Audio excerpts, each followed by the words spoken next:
दोस्तों नमस्कार, मैं विपिन मिश्रा आपका अपने यूट्यूब चैनल परीक्षा गुरु पर बहुत बहुत स्वागत करता हूं। और जैसा कि हम लोग जो है काम कर रहे थे एक सीरीज़ पर, तो हम लोग करंट में उसी सीरीज़ में आगे बढ़ते हुए आज राष्ट्रीय पुरस्कारों को लेते हैं और उस पर चर्चा करते हैं। तो देखते हैं 2020-21 के दौरान कौन कौन से ऐसे राष्ट्रीय पुरस्कार रहे जो हमारे लिए उपयोगी हैं, हमारी परीक्षा की दृष्टि से बहुत ही महत्वपूर्ण है। दोस्तों इसमें मैंने बहुत से पुरस्कारों को अभी शामिल नहीं किया है और मैं इसके जो अपडेटेड वीडियोस बनाऊंगा उसमें और भी जो शेष पुरस्कार बचेंगे इस दौरान उनको भी मैं शामिल करूंगा और कोशिश करूंगा कि ज़्यादा से ज़्यादा कंटेंट आप लोगों को अवेलेबल करा सकूं। और साथ ही साथ एग्ज़ामिनेशन से पहले मेरी कोशिश रहेगी कि 15 मई के दौरान मैं जो है एक क्विक रिवीजन के नाम से या 16 मिनट में 100 क्वेश्चंस करंट के ऐसे करके एक वीडियो पर डे बनाऊंगा जिससे आप लोगों का रिवीजन भी होता रहे। तो देखते हैं दोस्तों कौन कौन से प्रमुख पुरस्कार रहे 2020-21 के दौरान के जो अपने लिए इम्पोर्टेंट हैं। तो पहला पुरस्कार है नेताजी सुभाष चंद्र बोस आपदा प्रबंधन पुरस्कार 2020-21। दोस्तों यह पुरस्कार दो श्रेणियों में दिया जाता है, एक संस्थागत रूप में और व्यक्तिगत रूप में। और इस पुरस्कार की शुरुआत कब की गई? इस पुरस्कार की शुरुआत 2019 में की गई और विशेष रूप से जब 23 जनवरी को नेताजी सुभाष चंद्र बोस की जयंती मनाई जाती है उस दिन यह घोषित किया जाता है। और इस बार जो 2021 को 23 जनवरी 2021 को यह घोषित किया गया। तो ये पुरस्कार संस्थागत रूप में किसको मिला? संस्थागत रूप में यह पुरस्कार sustainable environment and ecological development society seeds को प्रदान किया गया और इसके अंतर्गत इस इंस्टीट्यूट को, इस संस्था को 51 लाख रुपए की राशि प्रदान की गई। और व्यक्तिगत श्रेणी में यह पुरस्कार राजेंद्र कुमार को मिला, राजेंद्र कुमार भंडारी जी को, जो कि भूवैज्ञानिक हैं और इन्होंने विशेष रूप से भूस्खलन और भू खतरों पर काम किया है। इसके अंतर्गत इनको 5 लाख रुपए की राशि प्रदान की गई और प्रशस्ति पत्र भी प्रदान किया गया। Is it clear? देखते हैं अगला पुरस्कार कौन सा है अपने लिए। दोस्तों अगला पुरस्कार एक बहुत ही महत्वपूर्ण पुरस्कार है। जैसा कि आप जानते हैं सेना में सम्मान के रूप में चक्र दिए जाते हैं, अशोक चक्र, महावीर चक्र, परमवीर चक्र, ऐसे चक्र दिए जाते हैं सेना में सम्मान के रूप में। तो इसमें इस बार जो है महावीर चक्र प्रदान किया गया। तो महावीर चक्र इस बार का 16वीं बिहार रेजिमेंट के कमांडिंग ऑफिसर कर्नल जी संतोष बाबू को प्रदान किया गया। यहाँ पर ये चीज़ें मैं अंडरलाइन कर रहा हूँ, उसको आप याद रखिएगा। अगर क्वेश्चन आपका जो टफ बनाने की कोशिश करेगा तो ऐसा नहीं होता कि कंटेंट वो बाहर से उठा लेता है कोई भी कमीशन। कंटेंट यही रहता है। यूपीएससी की बात करें तब थोड़ा चीज़ें अलग हो जाती हैं, उसका कंटेंट आपको जो है मिलना एक जगह से मुश्किल हो जाता है। लेकिन जो पीसीएस में है उसमें कंटेंट आपको अवेलेबल हो जाएगा, लेकिन वो इस तरीके से पूछता है जिस पर सामान्य विद्यार्थी ध्यान नहीं दे पाता है। तो इसमें आपको ध्यान देना है कि 16वीं बिहार रेजिमेंट से संबंधित थे, कमांडिंग ऑफिसर थे जी संतोष बाबू, उनको यह पुरस्कार प्रदान किया गया। और एक स्टैटिक डाटा अपने पास और आवश्यक हो जाता है जो कि विशेष के रूप में मैंने दिया है। परमवीर चक्र के बाद महावीर चक्र को द्वितीय स्थान पर महावीर चक्र आता है। यानी सब सर्वोच्च जो भारत सरकार का पुरस्कार है शौर्य के लिए वह परमवीर चक्र पुरस्कार है। देखते हैं अगला प्रश्न। स्कॉच चीफ मिनिस्टर पुरस्कार 2021 किसको प्रदान किया गया? स्कॉच चीफ मिनिस्टर पुरस्कार जो है 2021 प्रदान किया गया जगन मोहन रेड्डी को। जगन मोहन रेड्डी कौन है आप लोग जान रहे होंगे। जगन मोहन रेड्डी वर्तमान में आंध्र प्रदेश के मुख्यमंत्री हैं। और यह पुरस्कार विशेष के रूप में हम देख सकते हैं किस क्षेत्र के लिए दिया जाता है। यह पुरस्कार उन राज्यों को प्रदान किया जाता है या राज्यों की जो विभिन्न परियोजनाएं होती हैं, परियोजनाओं के आउटपुट्स क्या हैं, उनके अध्ययन के आधार पर यह पुरस्कार प्रदान किया जाता है। तो इस बार जो आंध्र प्रदेश राज्य है उसकी परियोजनाओं के परिणाम का अध्ययन किया गया, उसके आधार पर ये परियोजनाओं के क्रियान्वयन में जगन मोहन रेड्डी ने विशेष क्रियाशीलता दिखाई, इस वजह से इनको यह पुरस्कार प्रदान किया गया। ओके, देखते हैं अगला पुरस्कार। दो पुरस्कार हैं, हालांकि बिहार और उत्तर प्रदेश की दृष्टि से बहुत इम्पोर्टेंट नहीं है। मध्य प्रदेश पीसीएस में तो पूछे जाते हैं, लेकिन फिर भी जान लेना आवश्यक हो जाता है, क्योंकि ये बहुत पुराने पुरस्कार हैं और मध्य प्रदेश सरकार के द्वारा प्रदान किए जाते हैं। तो इसमें पहला पुरस्कार है, कौन सा पुरस्कार? तानसेन सम्मान पुरस्कार। यह पुरस्कार मध्य प्रदेश सरकार के जो संस्कृति विभाग है उसके अंतर्गत प्रदान किया जाता है। और इस बार का यह पुरस्कार सतीश व्यास को दिया गया, जो कि कौन है, किस फील्ड से? संतूर वादक। याद रखिएगा, सतीश व्यास जी संतूर वादक हैं। और दूसरा राजा मान सिंह तोमर सम्मान। यह पुरस्कार अभिनव कला परिषद भोपाल को प्रदान किया गया 2020 के लिए। ओके, देखते हैं अगला पुरस्कार कौन सा अपना। दोस्तों, अगला पुरस्कार है रामानुजन पुरस्कार 2020। यह पुरस्कार गणितज्ञ डॉक्टर कैरोलिना अरुजो, ये कहाँ के हैं? ब्राज़ील के हैं। इनको यह पुरस्कार इस बार के लिए 2020 के लिए दिया गया। और विशेष क्या है इसके लिए, अगर कभी हो सकता है डायरेक्ट पुरस्कार के साथ में मान लो पुरस्कार किसको प्रदान किया गया, ये तो सामान्य सा क्वेश्चन हुआ, लेकिन अगर क्वेश्चन का स्टैंडर्ड बढ़ाता है एग्ज़ाम में, जैसा कि यूपी पीसीएस का आज के समय में पैटर्न चेंज हो रहा है और यूपी में जो आरओ और एआरओ के एग्ज़ाम्स हैं उसमें भी पैटर्न चेंज हो रहा है, तो उसमें जो करंट का जो सेक्शन है उसका स्टैंडर्ड बढ़ता जा रहा है। आपको याद होगा यूपी पीसीएस 2020 का प्री था, तो उसमें क्वेश्चंस जो करंट के कितने स्टैंडर्ड थे, तो वो वाला क्वेश्चन अगर आप लोग जो है दिए हैं या उनका प्रीवियस ईयर के क्वेश्चंस आप लोगों ने देखा होगा, तो मेलेनिया ट्रंप के बारे में जो क्वेश्चन आया था कि वो किस स्कूल में दिल्ली की गई थी और उन्होंने क्या उद्घाटन किया था, तो इस तरीके से जो है उसको कई लाइन में तोड़ के बनाया था। तो कुछ एक लड़कों के क्वेश्चन सही भी हुए थे, कुछ एक गलत भी हुए थे, तो इस वजह से ऐसी चीज़ों पर भी ध्यान देना ज़रूरी हो जाता है। तो देखते हैं। तो ये जो है स्टैटिक इसका जो करंट डाटा क्या है, कैरोलिना अरुजो ब्राज़ील के हैं, उनको जो है यह पुरस्कार रामानुजन पुरस्कार 2020 दिया गया। और इसमें विशेष है या स्टैटिक डाटा ये है कि यह पुरस्कार विज्ञान एवं प्रौद्योगिकी विभाग भारत सरकार द्वारा किसी विकासशील देश के शोधार्थी को प्रतिवर्ष प्रदान किया जाता है। याद रखना क्या है अपने लिए इम्पोर्टेंट, विज्ञान और प्रौद्योगिकी भारत सरकार द्वारा भारत सरकार द्वारा दिया जाता है। और यह विकासशील देश को, विकसित देश को नहीं, अगर क्वेश्चन इधर उधर चेंज करता है तो याद रखिएगा विकासशील देश रहेगा, किसी शोधार्थी को प्रतिवर्ष प्रदान किया जाता है। क्लियर हो गया दोस्तों? मेरी कोशिश रहती है कि मैं आपको हर चीज़ बहुत ही सहज शब्दों में समझा सकूं। और अगर आप लोगों को फिर भी कुछ प्रॉब्लम आती है तो आप लोग कमेंट बॉक्स में कमेंट करके जो है पूछ सकते हैं, या मेरा जो इसका फेसबुक पर पेज है परीक्षा गुरु, या मेरा जो है टेलीग्राम चैनल है परीक्षा गुरु के नाम से ही, उस पर भी आप लोग कमेंट कर सकते हैं। और मैं आप लोगों को टेलीग्राम चैनल पर पीडीएफ भी अवेलेबल कराऊंगा। जो लोग नहीं जुड़े हैं, परीक्षा गुरु के नाम से सर्च करिएगा, ये चैनल मिल जाएगा, जुड़ जाइए आप लोग। ओके, देखते हैं अगला पुरस्कार कौन सा है। अगला पुरस्कार है कोयला मंत्री पुरस्कार। हालांकि इतना इम्पोर्टेंट नहीं है ये, फिर भी शामिल किया गया, चूँकि देखते हैं अब कुछ एक पुरस्कार ऐसे हैं जो पूछता है जो थोड़ा डीप चला जाता है, या ऐसे पुरस्कार जो लाइन से हट करके हैं, हम लोग सामान्य रूप से तैयार करते हैं उनसे हट करके हैं। तो कोयला मंत्री पुरस्कार जो है विशेष रूप से 2020 का जो था वो कोल इंडिया लिमिटेड को प्रदान किया गया। इसकी 3 जो सब्सिडीज़ हैं, वो सब्सिडीज़ कौन है इसकी? Northern coal fields limited, central coal fields limited और वेस्टर्न। या आराम से याद रखिए कि नॉर्दर्न, सेंट्रल और वेस्टर्न, ये जो 3 सब्सिडीज़ हैं इन कोल इंडिया लिमिटेड की, उनको यह पुरस्कार इस बार का प्रदान किया गया। यह पुरस्कार कोयला मंत्रालय के द्वारा प्रदान किया जाता है। जो कोल कंपनीज़ हैं वो विशेष रूप से उनकी परफॉर्मेंस के आधार पर। क्लियर? देखते हैं अगला पुरस्कार क्या है। अगला पुरस्कार रविंद्रनाथ टैगोर पुरस्कार।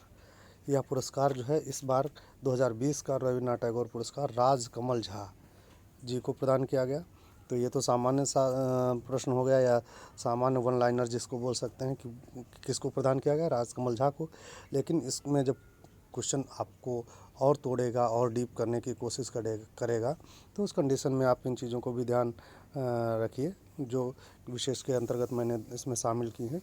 वो क्या है, ये राजकमल झा जी क्या है, इंडियन एक्सप्रेस न्यूज़पेपर के जो प्रधान संपादक हैं, राजकमल झा जी को यह पुरस्कार निर्भया कांड पर आधारित उपन्यास द सिटी एंड द सी के लिए दिया गया। यहाँ पर दोस्तों चूँकि निर्भया कांड से आधारित है, इसलिए आपके लिए एक तो ये नॉवेल भी इम्पोर्टेंट हो जाता है। नॉवेल बाई चांस पूछ सकता है कि यह किसका नॉवेल है, इस हिसाब से याद रखिएगा।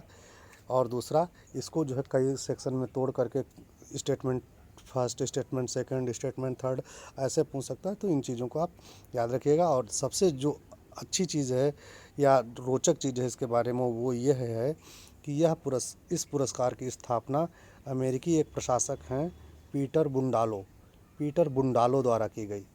या ये चीज़ आप जो है विशेष रूप से याद रखिएगा। ये रविन्द्रनाथ टैगोर से है, इसका मतलब ये नहीं कि जो है इंडियन ही केवल कोई ऑर्गेनाइजेशन है या किसी स्टेट गवर्नमेंट ने किया है, तो ऐसा नहीं, इसको याद रखिएगा। अमेरिकी प्रशासक हैं पीटर बुंडालो, उन्होंने इस पुरस्कार की स्थापना की। क्लियर। देखते हैं अगला प्रश्न क्या है, अगला टॉपिक क्या है। श्रीलाल शुक्ल स्मृति इफ़को साहित्य पुरस्कार 2020 इम्पोर्टेंट पुरस्कार है आप लोगों के लिए, क्योंकि इसको कई बार पूछा भी जा चुका है, इसलिए जानना ये ज़रूरी हो जाता है अपने लिए। तो श्रीलाल शुक्ल स्मृति इफ़को साहित्य पुरस्कार 2020 जो है, ये किसको प्रदान किया गया, हिंदी कथाकार श्री रणेंद्र कुमार को प्रदान किया गया। किसको, श्री रणेंद्र कुमार को। और बस इतना ही इसमें इम्पोर्टेंट हो जाता है, चूँकि बस पुरस्कार का नाम आप याद रखें, लेकिन फिर भी सामान्य जानकारी रख लीजिए। इनकी कुछ रचनाएं हैं। ग्लोबल गांव के देवता, ये जो है इनका उपन्यास है, इम्पोर्टेंट, बहुत ही चर्चित उपन्यास रहा है इनका। और स्त्री होना चाहता हूँ, यह इनका शायद कविता संग्रह है। और इस पुरस्कार के रूप में 11 लाख की राशि प्रदान की जाती है। दोस्तों, श्रीलाल शुक्ल के बारे में आप अगर लोग जान रहे हैं तो अच्छी बात है, वरना सामान्य जानकारी आपको दे देता हूँ। जो राग दरबारी उपन्यास है, बहुत ही प्रसिद्ध उपन्यास रहा, और ये जो उत्तर प्रदेश सरकार में एक अधिकारी थे, PCS अधिकारी थे। और इन्हीं की स्मृति में यह सम्मान जो है इफ़को के द्वारा स्थापित किया गया या चलाया गया। Okay, is it clear? Okay, let's move on next question. Next topic क्या है, फेमिना मिस इंडिया 2020 के बारे में अगला टॉपिक है। तो यह कौन चुनी गई, यह विशेष रूप से फेमिना मिस इंडिया, या इसको डायरेक्ट जो है जैसा हम लोग जानते हैं मिस इंडिया के बारे में जानते हैं। मिस इंडिया कौन 2020 की चुनी गई, मानसा वाराणसी को प्रदान किया गया। और उत्तर प्रदेश की मान्या सिंह फर्स्ट रनर अप रहीं। ओके, उसके बाद तीसरा इम्पोर्टेंट पॉइंट इसमें यह है, मनिका सियोकंड को फेमिना मिस ग्रैंड इंडिया, याद रखिएगा, Femina miss grand India. Miss India कौन है, मानसा वाराणसी। और मिस ग्रैंड इंडिया 2020 वो हैं मनिका सियोकंड। ये चूँकि ये फैक्ट इम्पॉर्टेंट हो जाते हैं, और ये मान्या सिंह उत्तर प्रदेश की फर्स्ट रनर अप रही हैं, तो इनके लिए भी जानना ज़रूरी हो जाता है। आपसे हो सकता है, क्योंकि ये उत्तर प्रदेश की प्रतिभा हैं, तो इस वजह से हो सकता है कमीशन आपसे पूछे उत्तर प्रदेश के लिए। अगला पुरस्कार क्या है, लता मंगेशकर पुरस्कार 2020-21। यह पुरस्कार महाराष्ट्र सरकार के द्वारा पुरस्कार प्रदान किया जाता है। हालांकि स्टेट गवर्नमेंट का है अपना, लेकिन फिर भी एक आध बार इस क्वेश्चन को BPSC में भी और UPPCS में भी पूछ चुका है, तो इस वजह से ये जानकारी आपके लिए रखनी आवश्यक हो जाती है। तो ये पुरस्कार लता मंगेशकर 2021 के लिए किसको प्रदान किया गया, ये उषा मंगेशकर जी को इस बार का प्रदान किया गया यह पुरस्कार। उषा जी कौन है, लता मंगेशकर जी जो हैं उनकी सबसे छोटी बहन, लता जी कई शायद 3 या 4 बहन हैं, तो मुझे एग्जैक्ट जानकारी इसकी नहीं है, लेकिन उनकी जो सबसे छोटी बहन है उषा मंगेशकर जी, उनको यह पुरस्कार प्रदान किया गया। और लता जी के जो पिताजी थे, उनकी स्मृति में इस पुरस्कार की स्थापना की गई। और 2019-20 के लिए इस पुरस्कार को प्रदान किया गया था उषा खन्ना जी को, याद रखिएगा, उषा खन्ना जी को, जो कि संगीत से जुड़ी है। ओके, अब देखते हैं अगला पुरस्कार कौन सा है। शस्त्र रामानुजन पुरस्कार 2020। शस्त्र रामानुजन पुरस्कार 2020 किसको प्रदान किया गया? ये शाही इब्रा जो है ये इज़राइल के हैं, इनको प्रदान किया गया। और ये जो हिब्रू यूनिवर्सिटी है, प्रिंसटन यूनिवर्सिटी है अमेरिका की, तो इन सब यूनिवर्सिटी से ये जुड़े रहे हैं। और इन्होंने विशेष रूप में यह देखा जाए कि इन्हें यह पुरस्कार जो है कॉम्बिनेटोरियल और ज्यामितीय टोपोग्राफी के लिए प्रदान किया गया। ये गणितज्ञ हैं और इनको ये कॉम्बिनेटोरियल और ज्यामितीय टोपोलॉजी के लिए यह पुरस्कार प्रदान किया गया। और दोस्तों, जैसा कि अगर आपके पास जानकारी है तो अच्छी बात है, अगर नहीं है तो इस जानकारी को आप अपने इन्फॉर्मेशन लिस्ट में ऐड कर लीजिए कि जो शस्त्र रामानुजन पुरस्कार है यह 32 वर्ष से कम आयु के गणितज्ञों को प्रदान किया जाता है। एक चीज़। दूसरी, तमिलनाडु की जो शस्त्र यूनिवर्सिटी है, शस्त्र विश्वविद्यालय है, वह इस पुरस्कार को प्रदान करता है। आप ये चीज़ 32 वर्ष वाली जो सीमा है वो इस वजह से है चूँकि रामानुजन जो हमारे देश के बहुत ही प्रतिभाशाली गणितज्ञ रहे थे, उनकी जो मृत्यु हुई थी वह 32 वर्ष की अवस्था में हुई थी। इस वजह से इस पुरस्कार को 32 वर्ष से कम आयु के गणितज्ञों को प्रदान किया जाता है। Is it clear? ओके, देखते हैं आगे।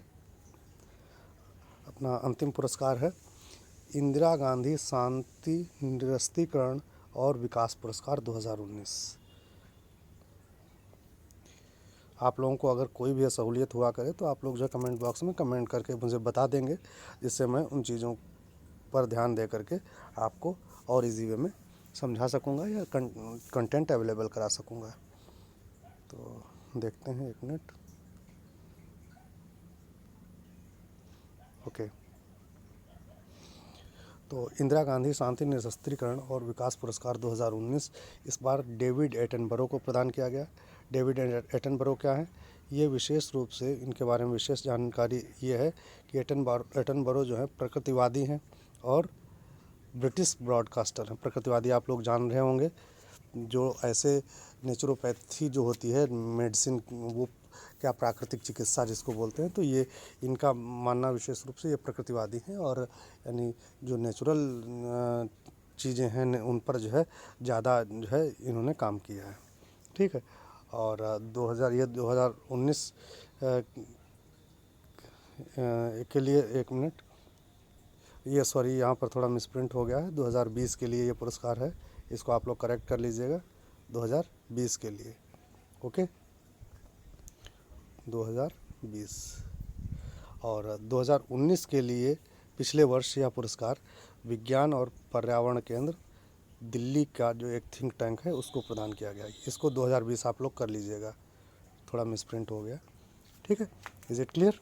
ओके दोस्तों, जैसा कि हम लोग कोशिश करते हैं कि साथ साथ में अभी मैं 1-2 क्वेश्चन भी शामिल करता हूं अपने जो वीडियोज़ हैं उनके लास्ट में। उसका उद्देश्य ये रहता है कि आप क्वेश्चन के फॉर्मेट को समझने की कोशिश करें या उसको समझें। मेरा उद्देश्य यहाँ पर ये नहीं कि आपको टेस्ट सीरीज चला रहा हूँ जिसमें आप टेस्ट जो है दे रहे हैं, बस आप पैटर्न को पकड़ने की कोशिश करें, अपने आप से भी क्वेश्चन फॉर्मेट करें। और रही बात अगर ऐसी टेस्ट सीरीज वगैरह की अगर आप लोगों की आवश्यकता होगी, आप लोग कमेंट करेंगे तो मैं फिर उस पर सोचता हूँ, उस पर भी वीडियो बनाता हूँ, उस पर काम करता हूँ। ओके, तो देखते हैं प्रश्न क्या आज का जो इसमें शामिल किया गया है। प्रश्न है, निम्नलिखित में से कौन सा विकल्प सही है? तो अपने पास 3 हैं स्टेटमेंट। मानसा वाराणसी को 2020 के लिए मिस इंडिया चुना गया। ओके।